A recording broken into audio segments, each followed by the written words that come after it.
کراچی میں ایک مشاورتی اجلاس طلب کر لیا گیا ہے قومی اداروں کا۔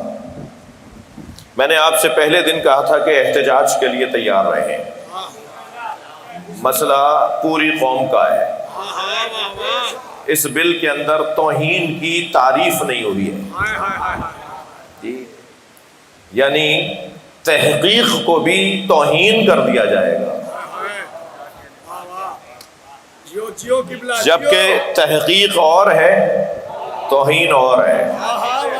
اس ملک میں تحقیق کے دروازے بند کیے جائیں گے اور توہین کے نام پر فرقہ واریت پھیلائی جائے گی۔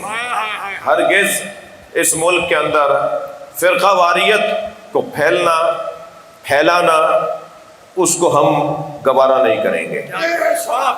لہذا انتہائی وقار کے ساتھ بات کر رہا ہوں کہ ہمارے محترم ادارے توجہ کریں اور اس ناعاقبت اندیش اقدام کو، بلکہ شاید بعض لوگ تو سمجھ کر یہ کام انجام دے رہے ہیں کہ پاکستان کو کسی اور سمت میں دھکیلنا چاہ رہے ہیں، لیکن ہم پاکستان کا سمجھدار سنی اور پاکستان کا ہوشیار شیعہ اداروں کی طرف سے، یعنی پارلیمان کی طرف سے اور قانون ساز اداروں کی طرف سے اگر ملک میں فرقہ واریت کا ماحول بنایا جائے تو یہ انتہائی افسوسناک ہے۔